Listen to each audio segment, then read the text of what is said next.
Steve! Oh my goodness! Holy sh!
Alright folks, here it is. Let's get a look at this little cream puff. Got the heat going. Soon it will be toasty warm in here. Anyway, this is a 1965 Mercury Comet Caliente. This is going to be my candidate for taking to the swap meet, the Cape Girardeau swap meet this year, which we've done. This will be our third year. This is actually the car we went and picked up last year. I believe there's going to be 3 of us going this year. Me, Aaron, and Monty. And we took a vote, and me and Monty outvoted Aaron to take this car. Aaron wanted to take a truck that I have a line on that I have not actually purchased yet. It might be too late. It might already be gone. But anyway, that's neither here nor there. We're going to try to take this 65 Comet. It looks pretty good by the outside. I can tell there is some putty in the fender wells back here, but it is horribly rusted underneath, so this might be a bad idea, but that usually makes for good viewing. Anyway, let's take a closer look at it. It has, as you can see, the 200 cubic inch straight 6. It has what I'm assuming is a C4 automatic. I don't know what's going on here with the seats and the interior. I have literally, no exaggeration, not touched this car since we brought it home. As you saw, it was still sitting on the same trailer that we brought it home on. This side, yeah, looks pretty good too. I love this mirror. I don't know if that's factory or not, but I'm gonna guess it is by the way it's fitting that body line. I think it'd look better, I don't know, but it is cool as shit. But anyway, that's pretty cool too. Yeah, another thing I've noticed, the VIN's been cut out of it. I do have the title for this car. The other one that I bought along with it, there was no title. If I remember right, I think the guy said he was going to use the title off this one on the other car. I don't believe I got the VIN along with it. And also,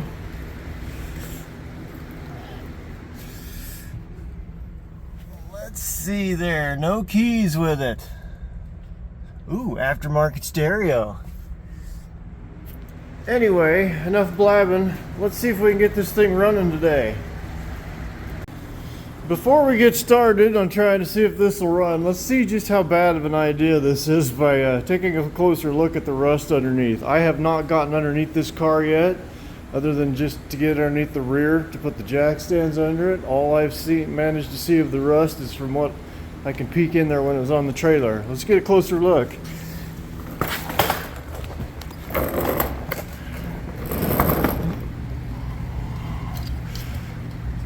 Torque boxes gone.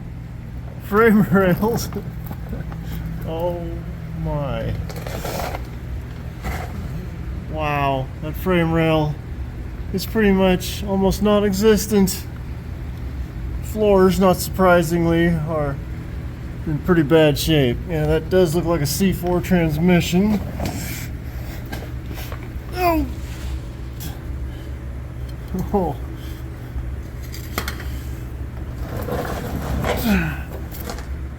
Well, that's not good. Now, when I did put the jack stands under, I was rather shocked at how good the rear frame rails are. Oh, this subframe is pretty much non-existent as well. Yeah, the leaf spring mount is just hanging out there in the open.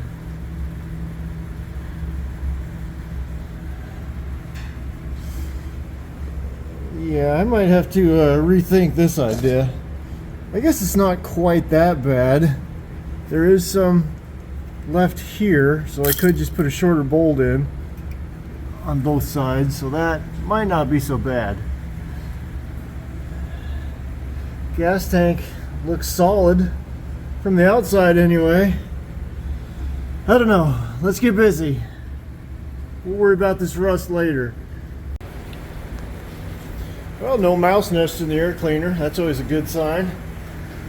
Carburetor doesn't look terrible, and it's not locked up.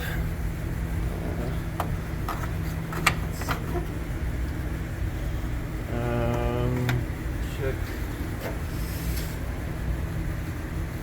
No antifreeze to be found in there. Where's the dipstick on this? An excellent question. There it is, buried underneath these plug wires. Dirty, but oil.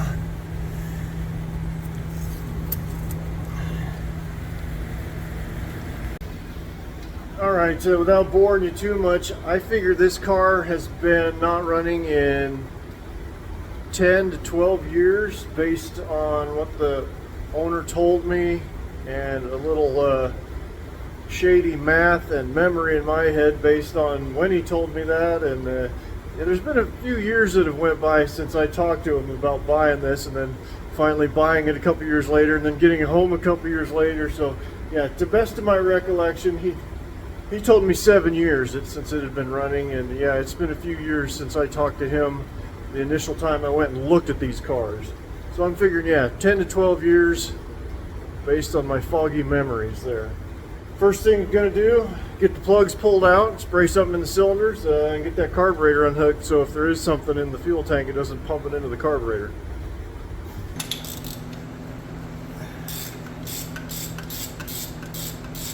Gotta tell you, good thing about these little 6-cylinders in these cars, there's plenty of room to work on everything.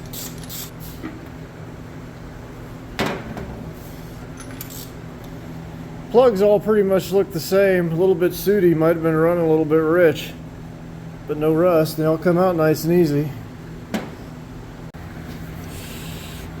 Just a little spritz for each one.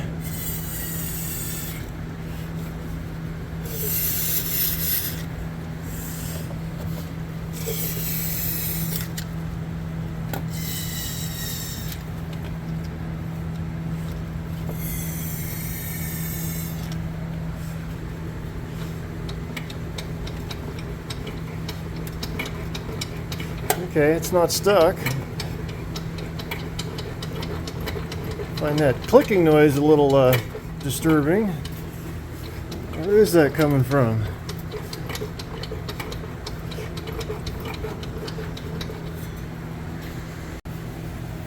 So I tightened up the alternator belt. I can get the engine to turn by hand now without the belt slipping.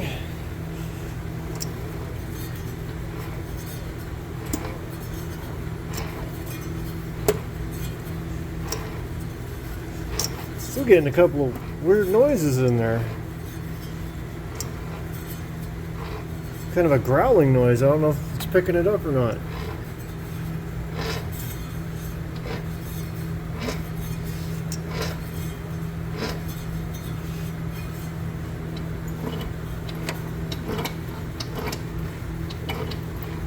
Turning it backwards definitely gets some weird noises. Makes the growling noise worse. I don't know, maybe it's nothing. Let's carry on. We'll find out eventually if there's a problem.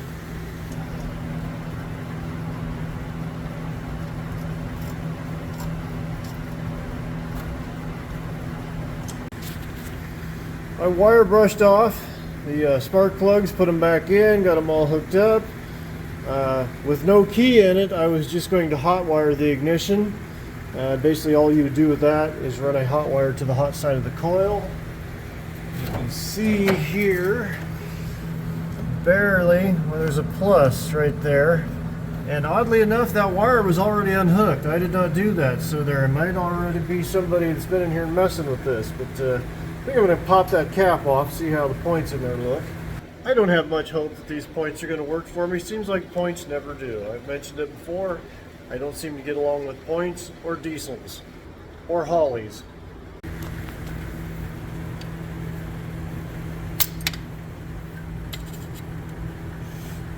Where are you, you bastard? There you go.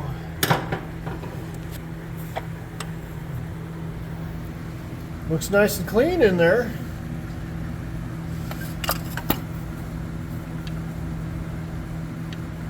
Advanced mechanism's a little sticky.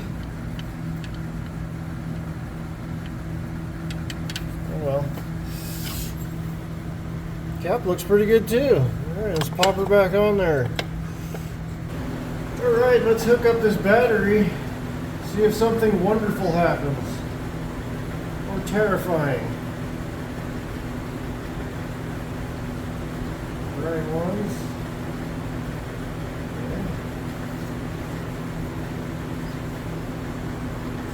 I don't see any smoke rolling anywhere. Let's see how she feels about cranking.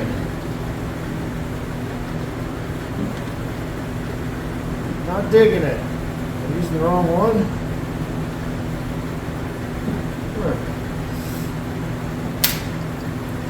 Right. Chintzy bastards.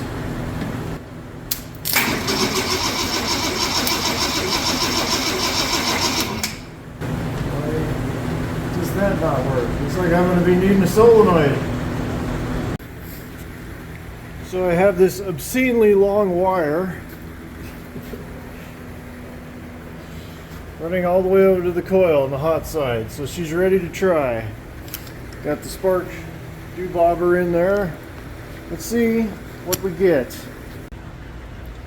I'm not sure how good of a connection I've got there. That boot on the spark checker is not quite fitting over the spark plug, but we'll try it anyway.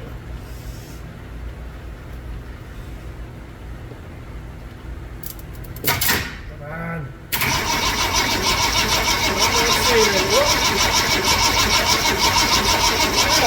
Yeah, what's up there? Holy crap. Is a set of points actually going to work for me for once? Yeah, let's not get ahead of ourselves. Well, I guess it's time to throw some gasoline down this thing's gullet and see if it'll light off.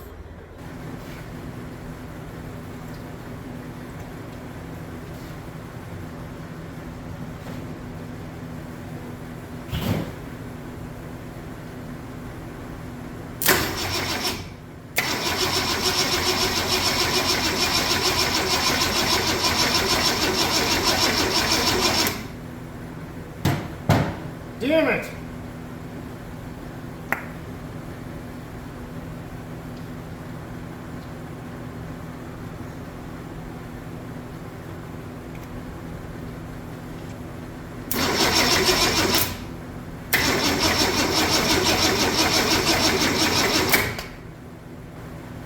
Seems my spark is kind of coming and going. I don't know what's going on. Maybe the points have failed me yet again. But you know what? I was kind of prepared for this. Even if I didn't really want to do this yet. I wanted to find out if the engine was going to run good before I went to this step. But I hate points. I've got a good old DuraSpark set up here that I'm going to throw in it. I'm going to throw a charger on the battery, let that charge up while I'm putting this stuff on. Unfortunately, the advanced mechanism in this is not very smooth either, but at least, hopefully, this will at least get me some spark. If it turns out that the engine and transmission are sound enough and I'm going to push on with this car, I'll go ahead and either tear this distributor apart, try to get it all freed up and slicked up, or just get another one. Well now, not surprisingly, I've run into a couple of problems. As you can see, I've already got all the points ignition stuff pulled out. When I was bringing this thing up the top dead center, as you can see, I have all the spark plugs out. You stick your finger in the number 1 cylinder until you feel it blowing air out. And that's when you know it's on its upward stroke to top dead center. Well, it took quite a while before I could feel the air coming out of it. And it was a pretty good fit for my finger in there. So it was sealed in pretty well. Yeah, like I said, it was hard to detect, which makes me wonder if this engine is just wore out and has no compression. Maybe that's why it didn't fire. Maybe it was getting spark, but that's kind of beside the point now because it's all out of there. And here's my bigger immediate problem. Where'd all my parts go? What did I do with that other distributor cap? Hold on a second, let me round up my stuff. Alright, I got all my stuff. Now this distributor I was going to put in, to my recollection, I think I pulled this off of a maybe an early 80s Fairmont or possibly even a late 70s Maverick at a junkyard. This is all I got. I didn't get the cap and the wires. Now I looked this up and the cap for this should be the same as for like a late 70s 306, the big 300 they used in the trucks. So I went and pulled this off of the old 78 that we took to the swap meet a couple years ago. It will not fit on there. It is too big. Okay, I thought, well, maybe my information was wrong. My 66 Bronco out here has a 250 in it from a Maverick that I swapped in years ago. I went and pulled the cap off it because it also, I swapped in a DuraSpark from a late or an early 80s Fairmont or Granada. And so I went and took the cap off of it. It's the same as that one. It will not fit on this either. I grabbed my calipers and got to measuring this, but honestly, you don't even need to measure it to see there's a problem with this cap adapter. Yeah, looking at it through my camera, it doesn't show it, but the thing is clearly oblonged. But even so, it's oblonged this direction here. This way here isn't quite so bad, but even measuring it from here to here, it's too big to fit in either one of these caps. I don't know what the hell's going on with this thing. It's not a soft plastic that you can push around. I might mess around with it a little bit more, see if I can't squeeze it and get it to where it'll fit, but I don't think it will. Obviously, if I push it in this way, it's going to push this out that way, which it's already too big. Again, I don't know what the hell's going on with this thing. So at this point, my cheapest option is to just go ahead and pull the distributor out of my 66 Bronco. I don't want to do that, but in order to keep this project moving and find out what's going on with this engine, that's what I'm going to do. Got it. As you can see, got a bunch of snow melting and it's raining, so it won't be long. It's already getting there. The indoor dirt part of my shed is going to be a muddy, filthy mess before long. Arguably already is.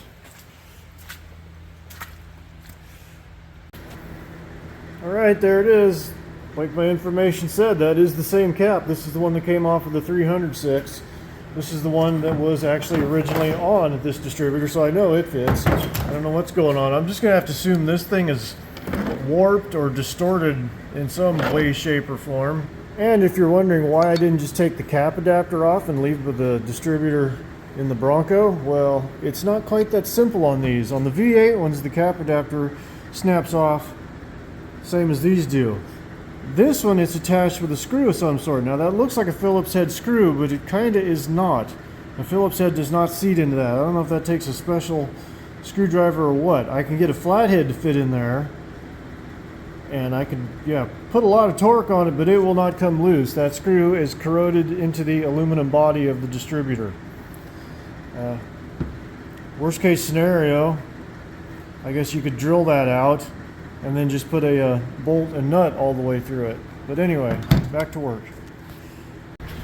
Alright, finally got the Duraspark in it. Wasn't too bad. I know this looks like a hell of a mess. Durasparks are not that bad. They're pretty much self-contained, other than 3 wires. You have to power up the coil, which you have to do on anything anyway. And let's see, well, maybe 4 wires. Coil, which you have to do anyway. You have to power up the brain box. There's 2 wires here. One is for run and one is for cranking. I've got this, where'd it go? Yeah, this green one here is running over to the hot side of the solenoid, or hot side when it's cranking. I've got a red wire here, the one I was using before. It will run over here, power up the coil, and then I've got a jumper wire coming off it that will power up the other plug of this. Now the other thing you got to do with the Duraspark, the green wire that's coming out of this harness, that goes to the ground side on your coil down there. It's all hooked up, should be ready to try. I guess the good thing about using this distributor out of the 66 Bronco is I know it's good. I don't know about the brain box that came out of my stash out in the shed, and the harness could be kind of suspect too. But it looks okay. Anyway, let's try this again. Little spritz of the go-go juice.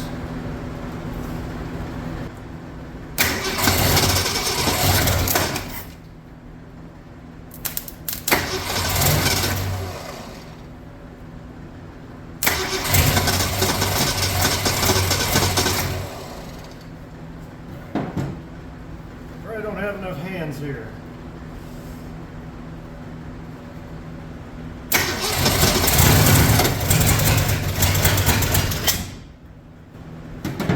Well, my timing might be off, but looks like she will run.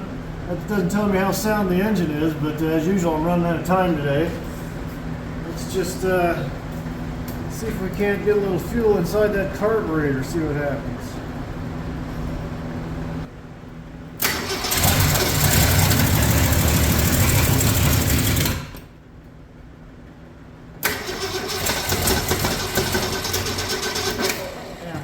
Timing's definitely off a little.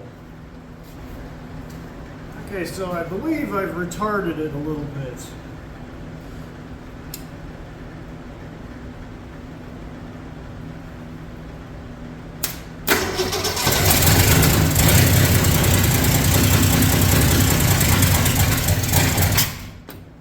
That's a little better. I need to get some fuel system added to this thing.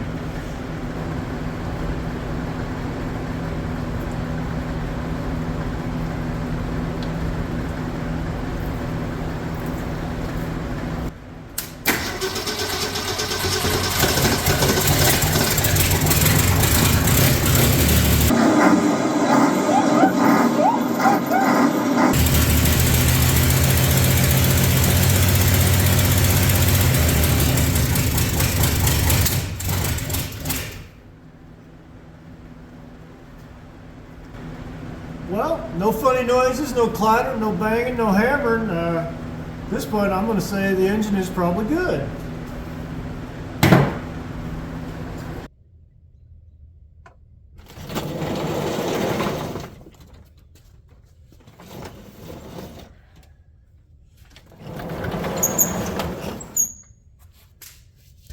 All right, let's get back to it. All right, it's been a few days. My goal for today, get some sort of a temporary fuel system set up on this, throw some antifreeze in it, maybe some brake fluid. I did go out and round up a solenoid and a better radiator cap. This As far as where the antifreeze has gone, I was kind of peeking at the side of the block here. Looks like that freeze plug right there by the exhaust manifold might have been leaking. We'll throw some antifreeze in it and find out.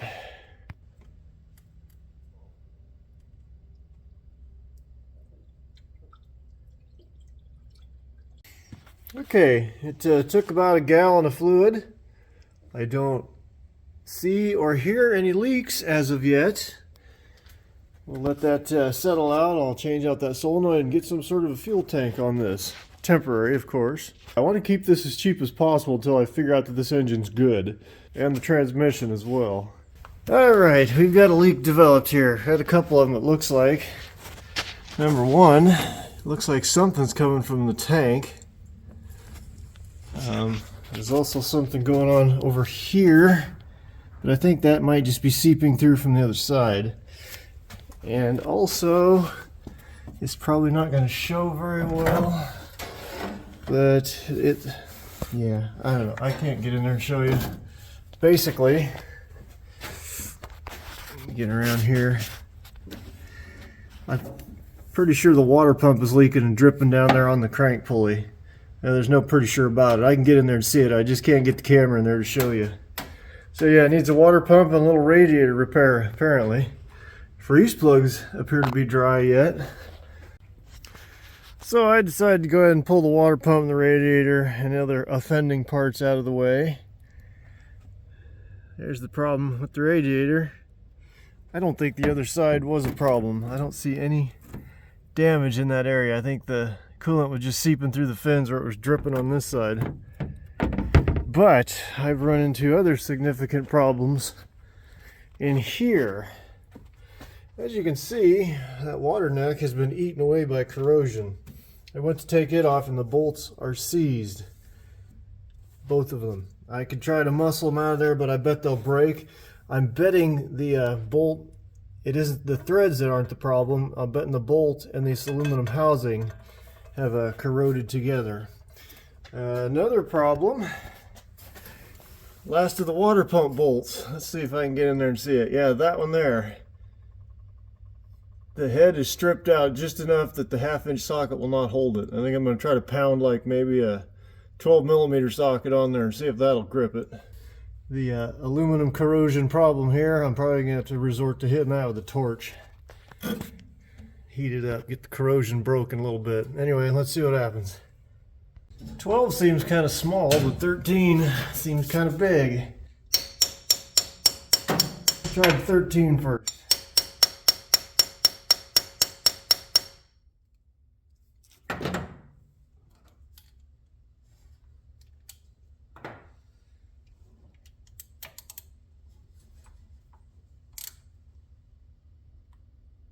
Come on, there we go. Doesn't really look that bad, but it was. See, it's been remanufactured at some point, but this is a very old car. But it doesn't, look at that. It's still fresh metal on there. Not too bad looking in there. It was leaking out of the weep hole right there.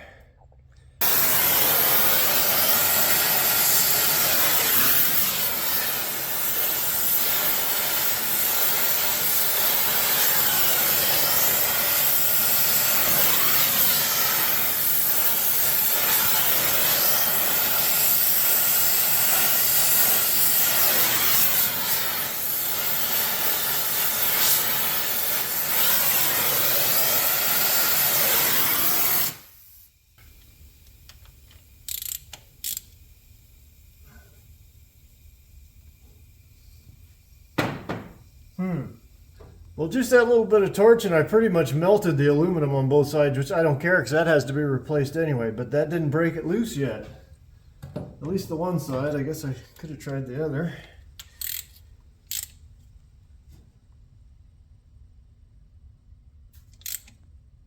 I don't know, that don't feel too good. I think if it would have broke though, I would have done it by now.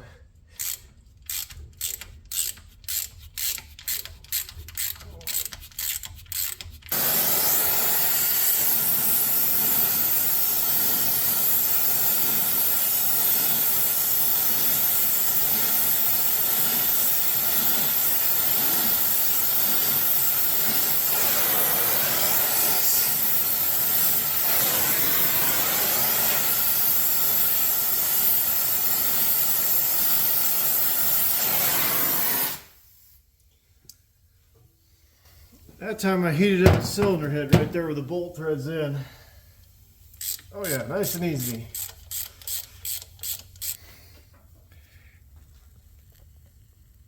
And it looks just as bad inside the cylinder head. No thermostat whatsoever in there.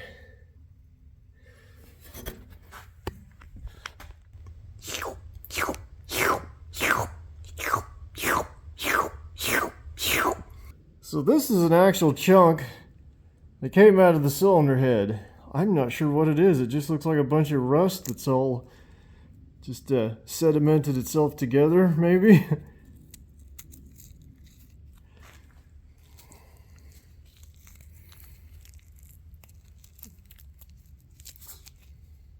You okay, kitty? Yeah, there's some sand in there too, it almost looks like. Huh. Anyway, I've got my fuel tank up there. I just need to ratchet strap it down and throw some gas in it. It's all hooked up. I've got my transmission cooler line looped back over onto itself. And I've got, nice thing about having the water pump and everything out of the way, it's going to be easy to time this thing. There's your timing marker. And that notch right there in the pulley is the only thing I can find to indicate the mark. So I got a little chalk mark on it. Okay, just for fun, this is cooled off. This was the thermostat housing. Let's go ahead and hit it. Damn it, cat. Cat keeps rubbing on my camera stand here. It kind of looks all waxy. I don't...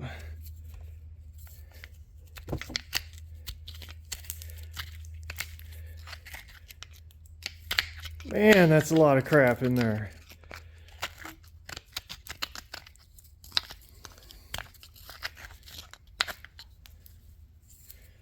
Another piece of, I don't know what all that is.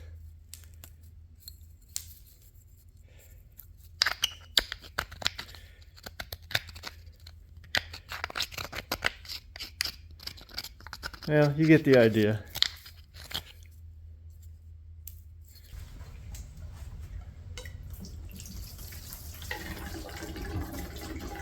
One potentially interesting fact that a lot of people don't know, that the Comet was originally scheduled to be in the Edsel line. As you know, the late 50s were going on and their small cars were coming out, because that's when the Falcon was being designed. And that's all the Comet is just kind of a rebodied Falcon chassis. But yeah, it wasn't supposed to go to Mercury because Mercury was getting a meteor. The Comet was going to be an Edsel, but then, as you all know, the Edsel was failing. So by 1960 was the last year of the Edsel, and they just shifted the Comet over to the Mercury line. So I think, yeah, the first, 1 or 2 years in the early 60s, there was a Mercury meteor and a Comet. Then they eventually just dropped the meteor and kept the Comet name. Well, I thought I was all ready to fire it up, but turns out I just remembered I never have checked the transmission fluid. It looks like I might have a flooding carb too. Not a good sign when it's all wet and dripping on the intake.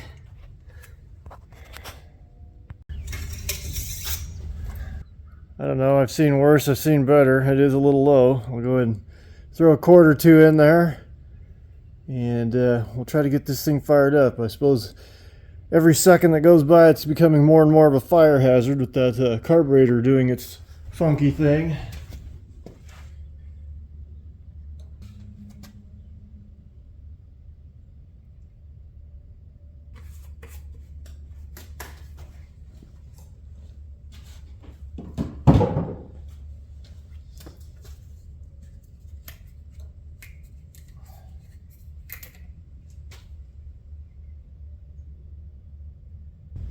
I'm sure it's not full, but as I always say, it's better than it was.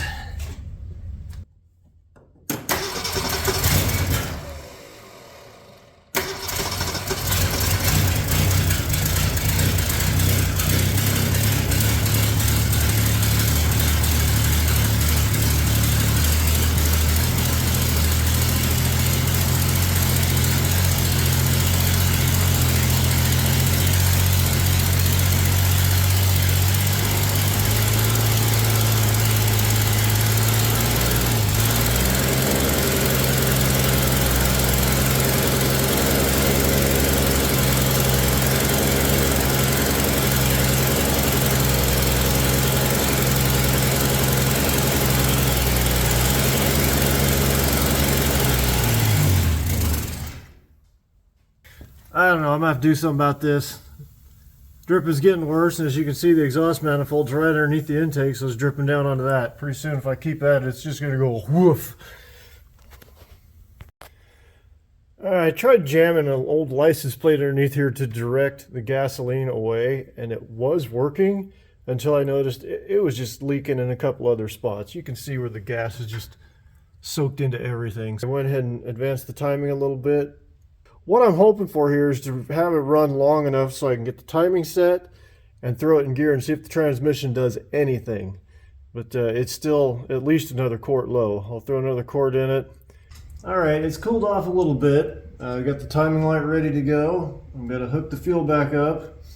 I've got my transmission brought up to full. It may not stay that way once it's running, but anyway, I've looked it up. I'm supposed to have 12 degrees before top dead center for an automatic transmission car. See if I can at least get that set. I know the engine's not going to be fully warmed up, but yeah, I'm just kind of grabbing for what I can. I want to figure out if this engine's any good before I waste a bunch of time and money on this car.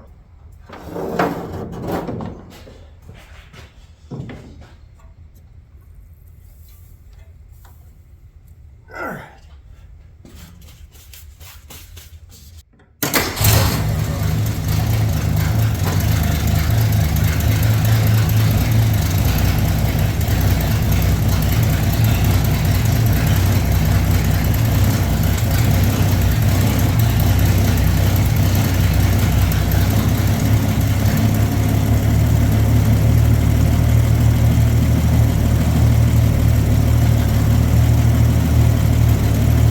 At 6, I bumped up to 12, you can hear it smooth right out. Carburetor's not leaking right now.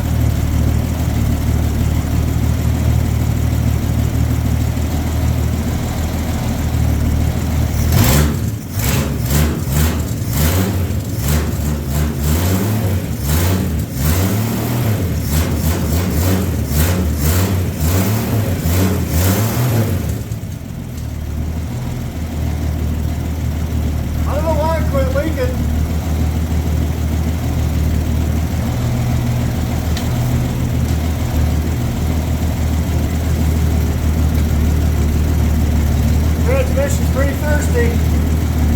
I know from past experience these C-cores, they will not move unless they are pretty much full.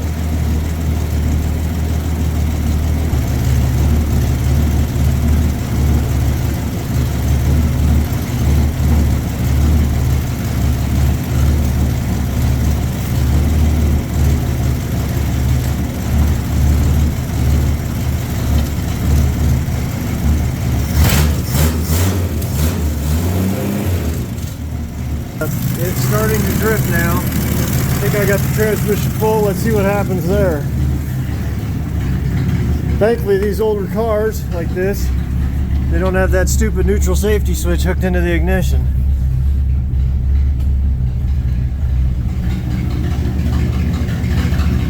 Okay, got reverse.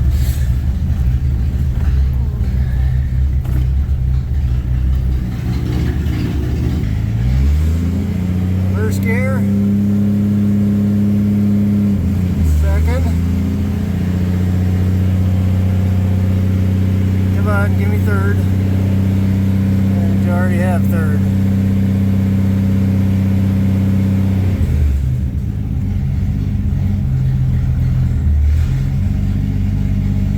Try again here, first,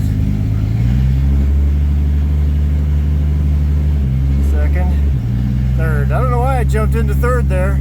It's not in drive. Second, third. Yeah, I don't know why. In second gear, it's jumping clear up into third.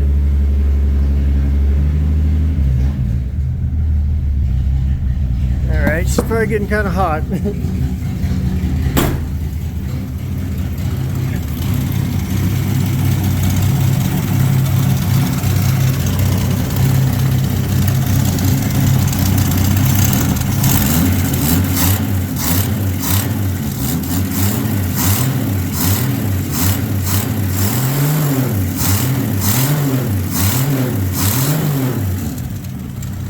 Seems kind of snappy, actually.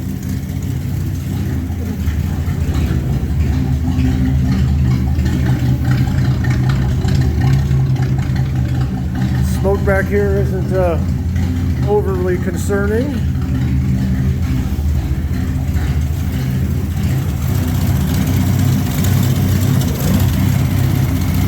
Yeah, I better shut her off.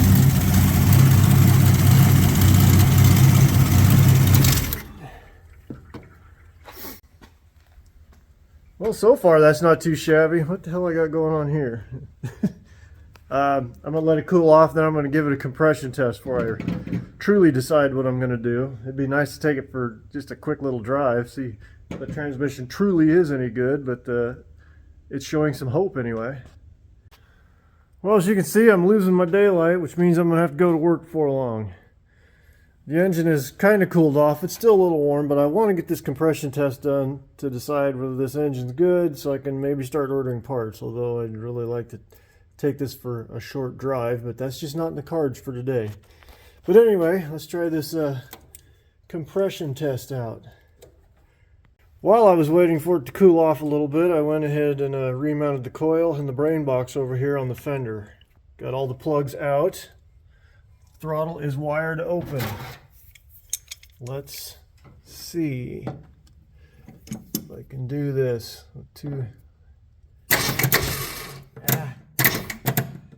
Come on.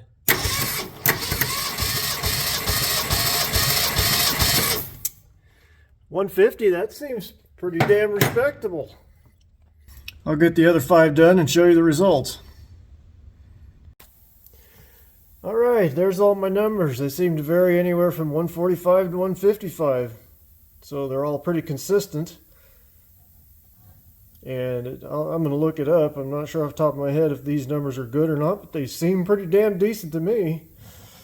But anyway, I'm out of time for today. Maybe tomorrow. I got other stuff planned tomorrow afternoon, but maybe I'll find time, put this down on its wheels and take it for a quick spin. Just see if that transmission, yeah, even though it's spinning, we'll see how it does under load. Hopefully within the next couple days. Yeah, I'm going to push forward this. I need to get some parts ordered.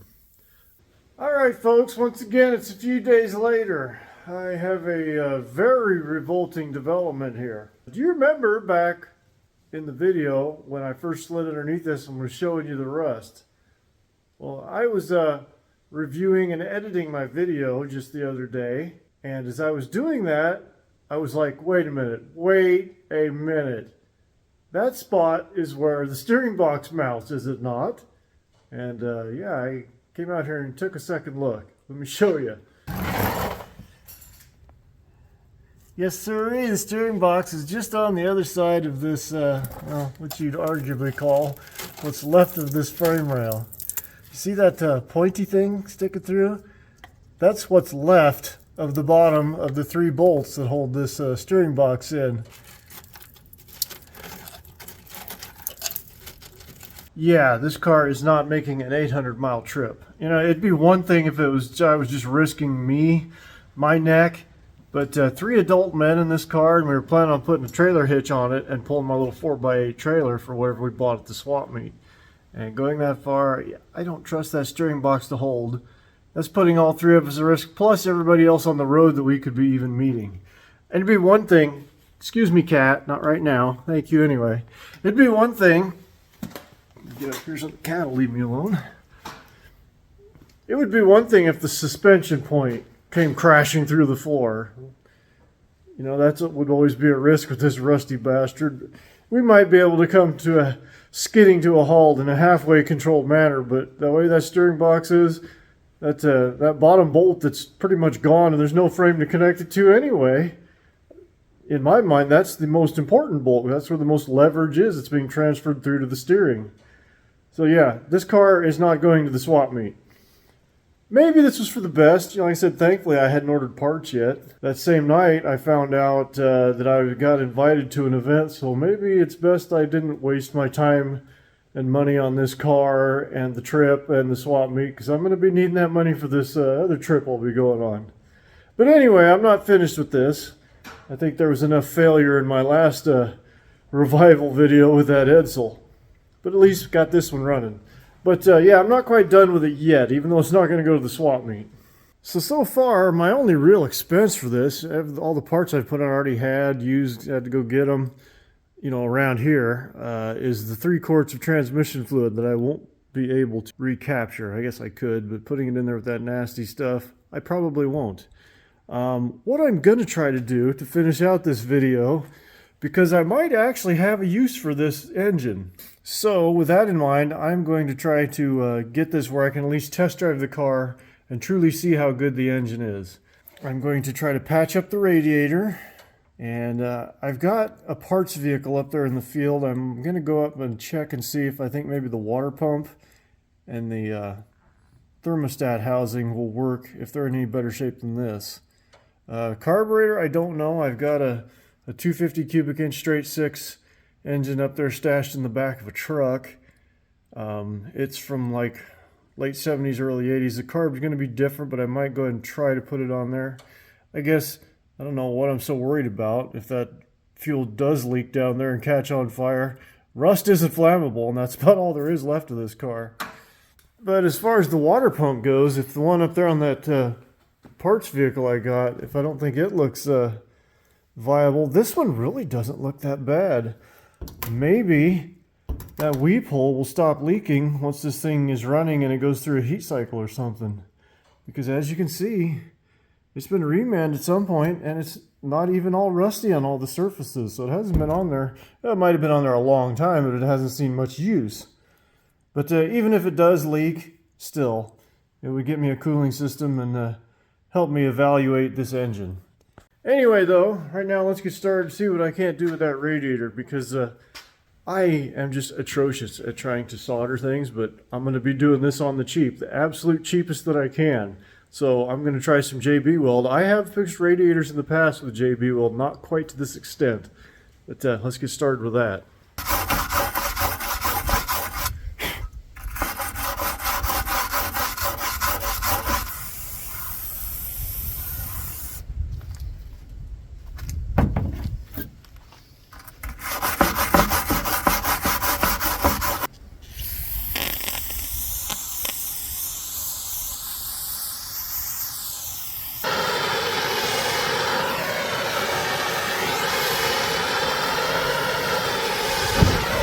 Wondering if that was going to happen.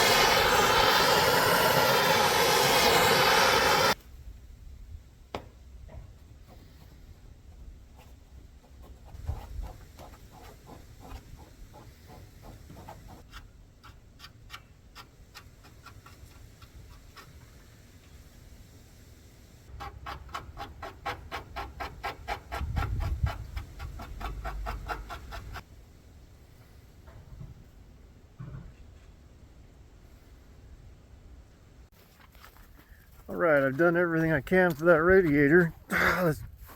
Good. What the hell's wrong with him? He's trying to trip me. Let's head on up the field and check out the parts prospects. I guess if there's one good thing about this Comet being too rusty to take on a trip and not putting as much work into it, I've been really wanting to get back to work on my 76 Bronco and the 57 Ranchero. So that'll help me get back to those a lot quicker. Although I'll probably drag something else home, and it'll be my shiny new toy or my rusty new toy. Get in the way of working on those.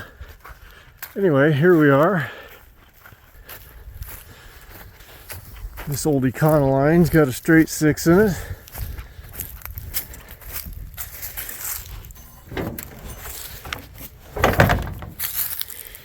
Like any good van, use it for storage. There is a water pump there. Thermostat housing's already gone though. That's kind of mostly what I wanted. You know what? Screw it. I'm just going to use the other water pump. I'm not going to go to the trouble to pull that off of there, and it's probably no better than the one that's up there. Like I said, it might actually come out of it once it runs a little bit, because it doesn't look like it's got much on it for miles. And look who's here to trip me. You evil kitty. This cat has been absolutely needy lately. Get out of here while I'm in front of him.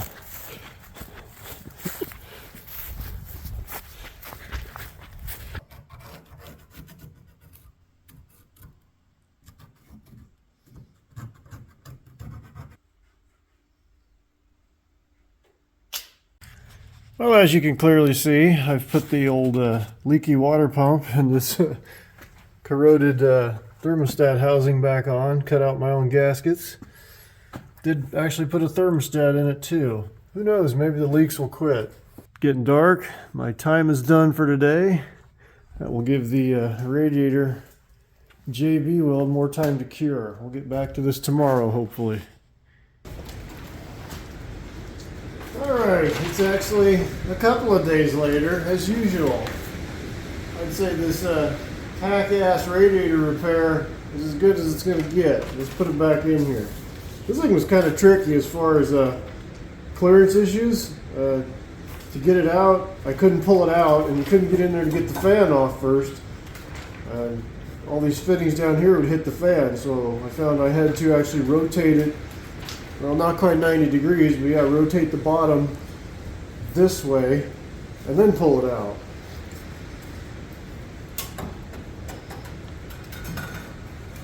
Once I figured it out, that was pretty easy. Just like that.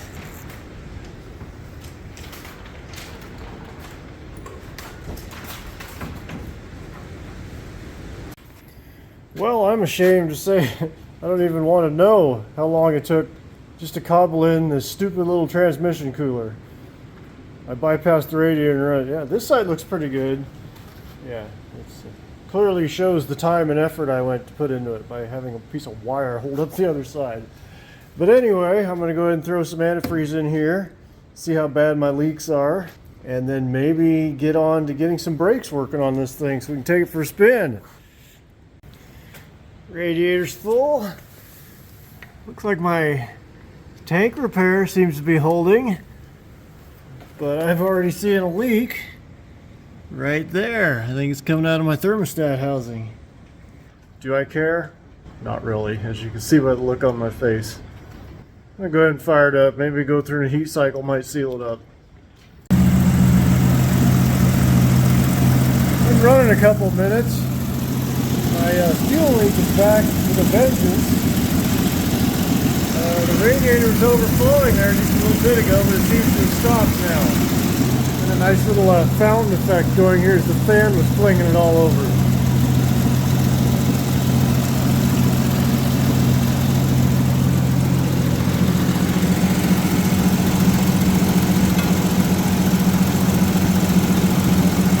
Not warm yet. Couple more minutes now. The fuel leak has slowed down or maybe even stopped completely. Yeah, she's circulating now, getting warm.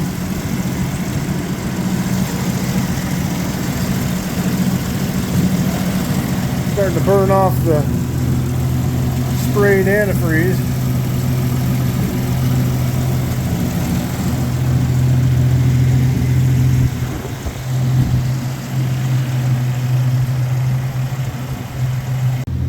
Now, I don't know what that crap was that was in the cylinder head and the thermostat housing.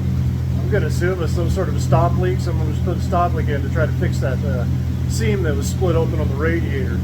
So that makes me wonder if that radiator's plugged up with stop leak too. I did flush it out with a hose. It seemed to flow okay. It didn't get much crud out of it, but that doesn't mean it's not in there caked in somewhere where you can't see it.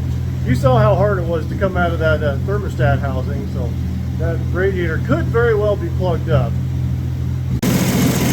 I think the camera's picking it up. You can see the steam on the radiator getting pulled down into the fan. That just illustrates the importance of having a shroud. Without a shroud, the air is going to take the path of least resistance, which at the moment is that. Now, I don't think this vehicle came with a shroud. There is some airflow here in front of the radiator, but yeah, just looking at what that steam is doing, it's kind of tells you where all that wasted airflow is going.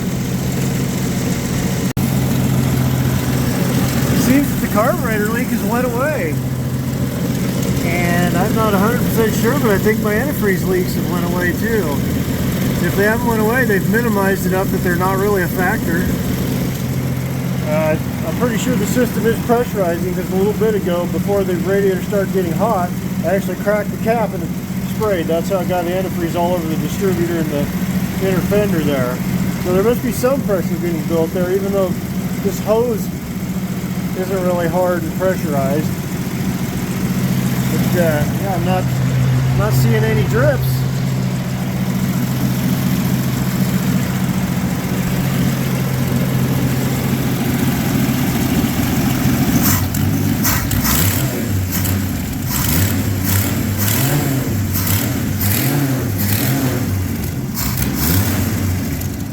Woo, that linkage gets hot right there next to that exhaust manifold.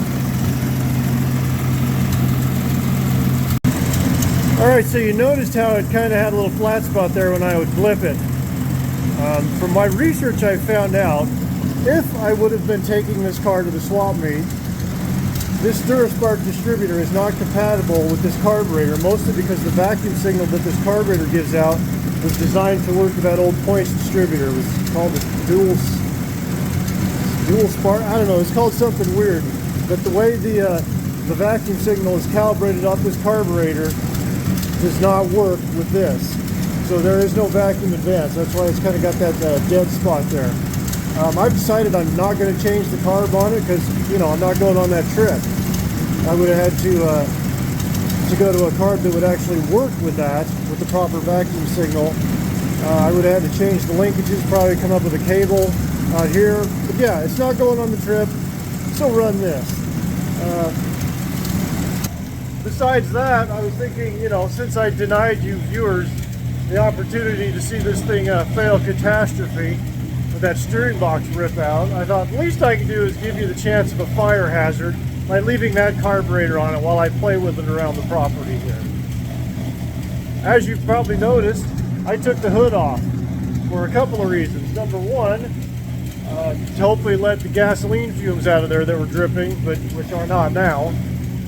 Yeah, it's still not dripping. I don't know what's going on there, but if it was dripping, and if it does start dripping again, the ventilation will let the gasoline fumes out to lessen the chance of fire. Also, I didn't want the hood, not that it's in great shape, but yeah, why scorch the paint on the hood if a fire does break out underneath there? And the most important reason, if a fire did break out, it'll be a lot easier to fight the fire with the hood already off of it. Yeah, the JB weld on the radiator is still holding even after it's heated up. I was concerned that with having as much JB weld as I had on there, as it would heat up, and that is so hard and stiff that it would just actually, as the tank expanded from temperature, it would break the JB weld, and it might do it eventually. Looks like it's starting to run a little rough.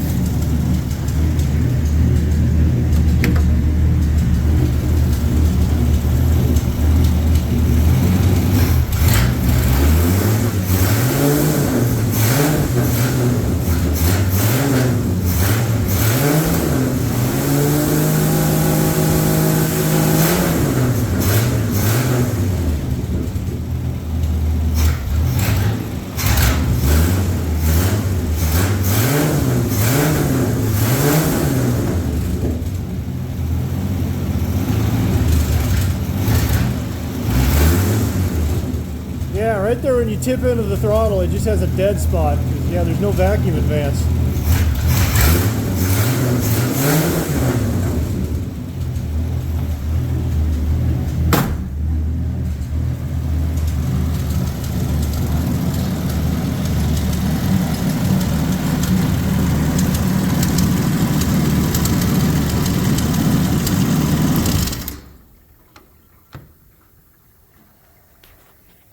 Well, that's pretty good for now. I think I'm going to get started on getting some brakes on this thing. And I'm only going to do front brakes because that makes for better burnouts. Alright, let's take a look in here. Having the hood off makes this easier. Kind of surprised that wasn't stuck on there. It looks kind of nasty, but I have seen worse. Now it looks to me, if I'm seeing right, this is front passenger, front driver, and this goes to the rear. Wait a minute, yeah, that's the rear right there. So I'm just going to disconnect this and plug that off. That's two less brakes to try to fix. Okay, so what I've done here, as you can see, I've removed the fitting, twisted it off of the rear brake line. This is going to be my plug. I don't have one. You just kind of give it the old tuck tuck fold. This tuck tuck fold. ที่ทักๆผม Smash it down with a hammer. It'll have a little bit of air trapped in there, but I've done this many times before, and works just fine as a plug. Folks, I'm going to show you a little trick here. I can't be the only one that's come up with this idea. Now this one isn't so bad right now, especially with the hood out of the way. I could get the jug in there and pour it, but there's a good chance I'd splash some of it. Now on my 69 Mustang, that would be almost impossible to get in there, even with a small little jug. So I kind of devised this little setup. All this is, I got it at the local farm and home store. It's like some sort of an animal or horse medicine syringe.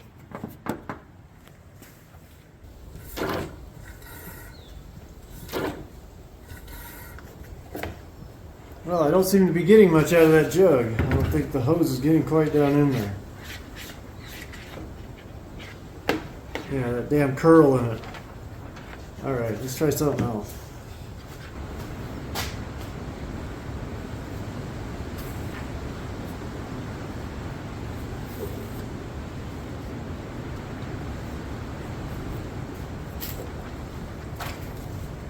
I don't know what the hell's going on here. It's sucking air somewhere.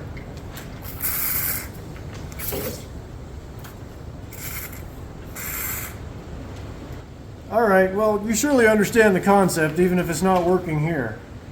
Maybe it's time for me to get a new syringe or something. I've had this one a few years. I imagine the seals in it probably aren't reacting very well to the brake fluid over the years.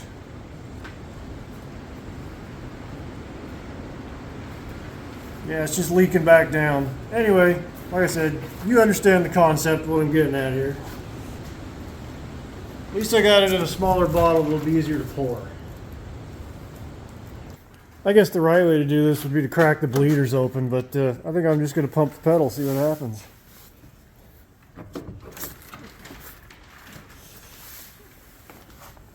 It doesn't return, that's for damn sure.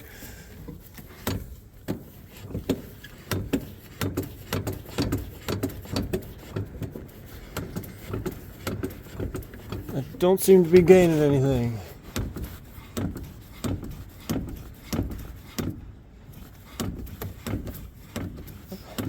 No.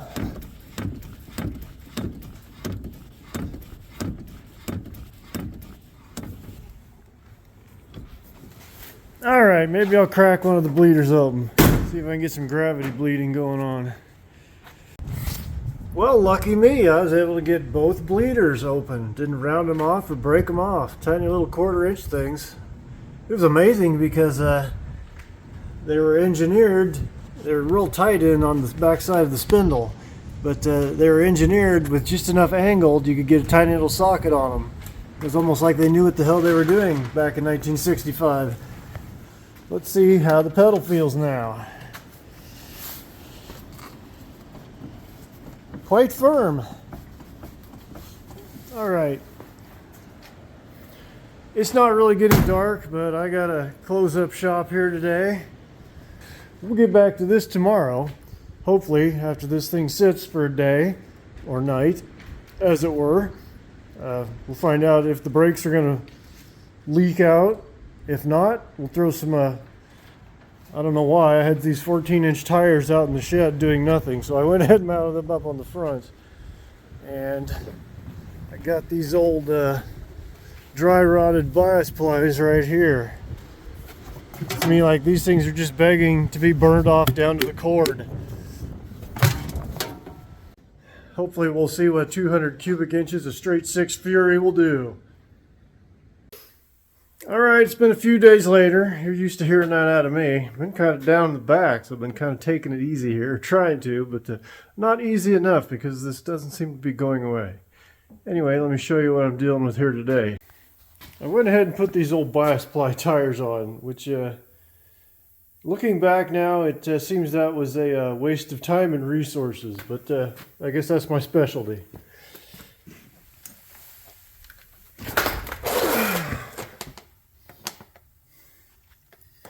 As you can see, I had to put a bunch of bead sealer on this to get these things to seal up.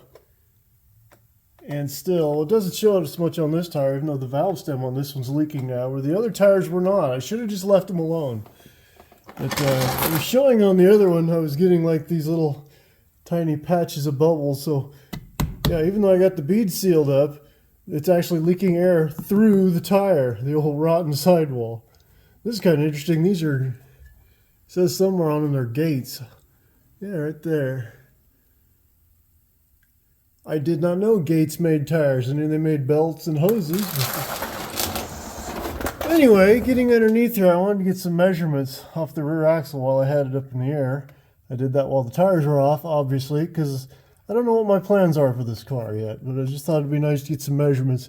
But anyway, getting underneath here, you can see where this rear frame rail has been repaired, and they actually did a pretty decent job of it. Looks like this is original here, and they put some rectangular tubing in right here on both sides, patched up the trunk floor a little bit. Now, as I pointed out before, I don't have the keys for it. I did go ahead and pull out the rear seat, just so I get a look inside the trunk. It is totally clean in there. There's just a couple pieces of trim in there. So yeah, that's nice having a car for once that didn't have a trunk full of trash. And I was hoping there was something in there, that way you can take it out and get this rear end up a little bit, because apparently the springs are just shot. Not surprisingly, seems like all these old 60s and early 70s unibody Fords, the springs are just clapped out on them. In preparation for the test drive, unfortunately the cat had to lose his bed. It's not bolted down, obviously.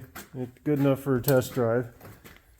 On a particularly good note, the past few days I've been keeping an eye on this. The brake fluid has stayed up, so it's not leaking. Plus, the coolant leak has went away.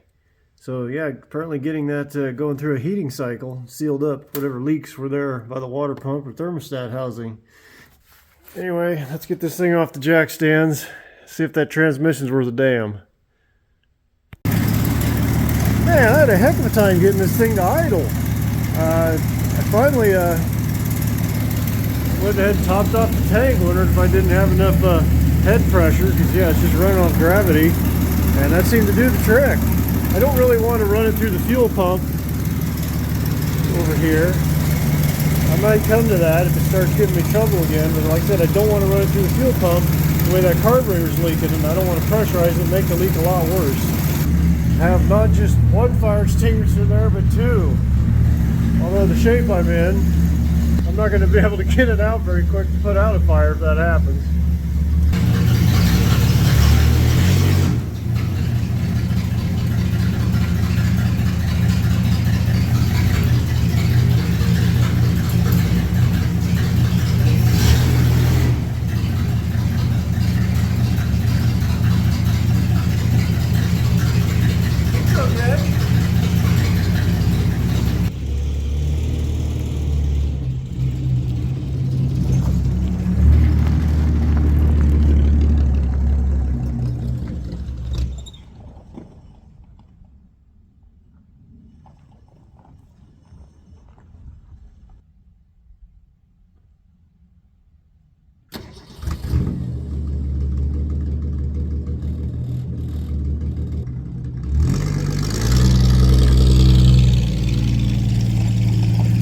Well, yeah, I'm gonna have to hook it up to the fuel pump. I just got up to the house to go get the GoPro, and that's all it could do. I think it's not getting enough fuel. So let me re-engineer this a little bit and we'll get back to you. So no sooner did I get the fuel line hooked up, and it is leaking horribly. Went out to the parts shed, found this pump. It's not a clicky-clack pump. It's some sort of a rotary pump. Doesn't seem to matter. Everything I do makes this thing leak more. If I can show you this. Let's go see what else I got. Found another pump. Got it hooked up. Seems to have fixed the leak here. But yeah, when it pressurizes, that carburetor leaks horribly.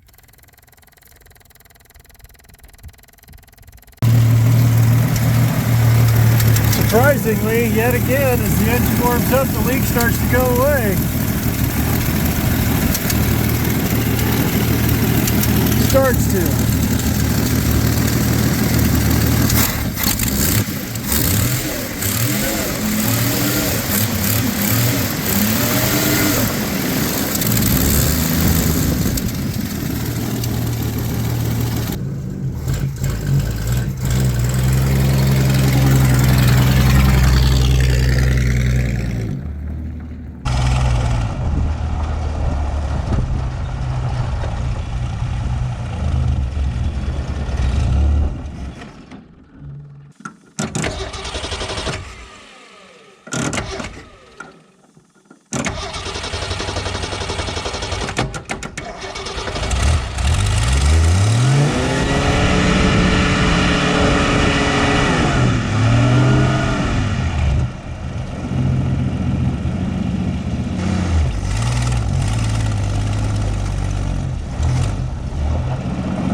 All right, I'm getting tired of this thing already. Constantly dying.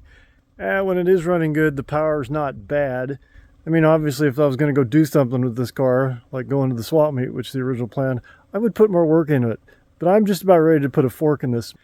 Anyway, let's see if it'll at least do a burnout. I was going to go down to the bridge, but I don't know. I don't feel like struggling to get down there and back, if it even will. And yeah, if it catches on fire, at least if it catches on fire, it's here on my own place. Anyway, let's see if it'll do something.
Not bad, I guess.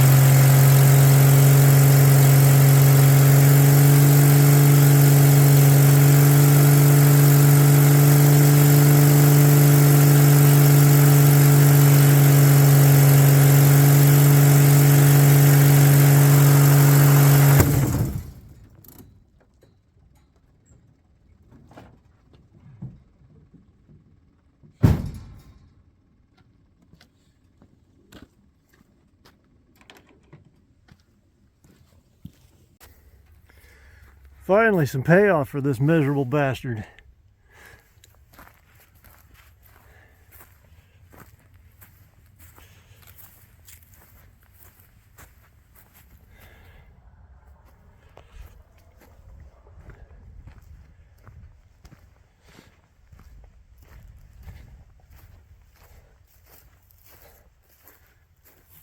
Damn good looking car, if I do say so myself.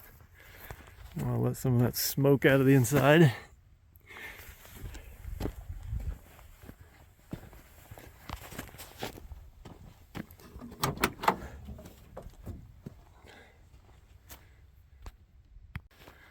Okay, so I'm going to call that a success. Got it to run, drive, poorly, but it did a burnout at least in the end. So what's next for this car? Well, for those of you that have been watching my channel, you know that I have two of these. They both came from the same place. Well, from the outside, this car looks to be superior to the other one. This one is actually a much more solid car. It does have its share of rust, but it's not structurally compromised like the other one underneath. Now, for this one, I have been collecting Mustang 2 stuff to put a Mustang 2 front end underneath it. I've got everything except for the steering rack, I believe. Now the cross member right there is for, I don't know what it's for. I picked it up at a swap meet. I don't know, some sort of 30s or 40s Ford or Chevy. But I figured I can adapt that onto this onto these frame rails. Possibly. So, I don't believe this one's a Caliente. I don't know how much of a difference that... Oh, there it is. Yeah, it says it right there on the door panels. I did not think it was. This one was a V8 car because it's got the 5-lug stuff underneath it. Although that's a Ford Ranger rear end under it. Anyway, I'm prattling on here. Much as I like these Mercury Comets, the 65s in particular, I don't really care for any other years of them. But do I really need two of them as a project? What do you guys think? Do I build this one with the Mustang 2 stuff. And I don't know what I do for a rear end, maybe a narrowed Explorer 8.8. Or I have a independent rear suspension from a Lincoln LS that I bought at a swap meet, pretty damn cheap. And I was thinking about using it on the one up there too. Let's go back up there and talk about that. So if I've accomplished nothing else other than wasting my time, at least I know that this engine seems to be pretty solid. I might potentially have a use for this. But as badly rusted as this car is, I think it is a perfect candidate for doing one of a couple things. Number one, you could cut all the bottom out and just keep the exterior skin of the car and graft that onto something newer, a newer chassis. Tricky part is this thing is pretty narrow. I don't know, maybe Fox body, that's not really new anymore, but it's got to be better than this. Maybe put it on a four-wheel drive chassis. How many four-wheel drive projects do I need? A third option would be, again, cutting all the floor and structure out of the bottom, keeping the skin, and building, you know, whatever you wanted, like a drag car, pro street, pro touring. That's kind of what I wanted to do with this. I talked about it when I brought it home a year ago. Cut all of it out from underneath, build my own frame rails, and there is a front end suspension from Speedway Motors over in Lincoln, Nebraska. It comes in 4 different widths, but it is like $4,000. That's a lot of chunk of change there, but it's pretty much all there except you got to provide your own coilovers and your brakes. Other than that, it's all there, near as I can tell. I forget what it's called off the top of my head. Maybe I'll put a screenshot of it in right here.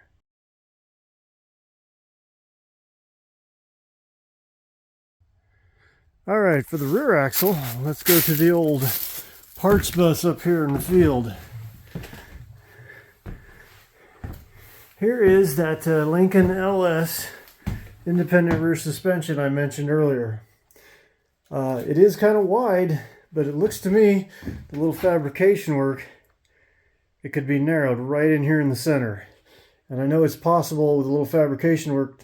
This is not an 8.8 center section, but you can put an 8.8 into these with a little fabrication work, which I would be doing anyway. When I bought this at the swap meet, it had already been converted to 5 on 4.5. I don't know what it was originally. 5 on 4 1/4 maybe. But yeah, I think that'd be a pretty sweet little option for something. That's why I picked it up. I think I got it for like 75 bucks. Now, here's a rear suspension, independent rear suspension, out of a 97 Mercury Cougar. It is the same exact suspension that was used in T-Birds of the same era and Lincoln Mark 8s. The only difference is the Lincoln Mark 8s, this is the center section here. The Lincolns had an aluminum center section and aluminum lower arms. But all I would want would be the 8.8 center section out of this. Or a Lincoln if I could find one in a junkyard, you know, shed a few pounds. So that Lincoln independent rear suspension, by my measurements, is 7 inches wider than the Comet one. I think it would be possible to get that taken out of it. Even if not, you could make up for that using a little more offset, inward offset wheels, which I kind of have a set of 18-inch Mustang wheels I got at a swap meet last fall that just kind of remembered just now that would look pretty sharp on something like this. But anyway, let me know in the comments, what do you think? Which car should I build? Should I build both of them? You know, go ahead, put it in the comments. Doesn't mean I'm going to do it because I can't afford it anyway, but you know, a person can always dream. Thanks for watching, and until next time. Watch out for your cornhole, bud.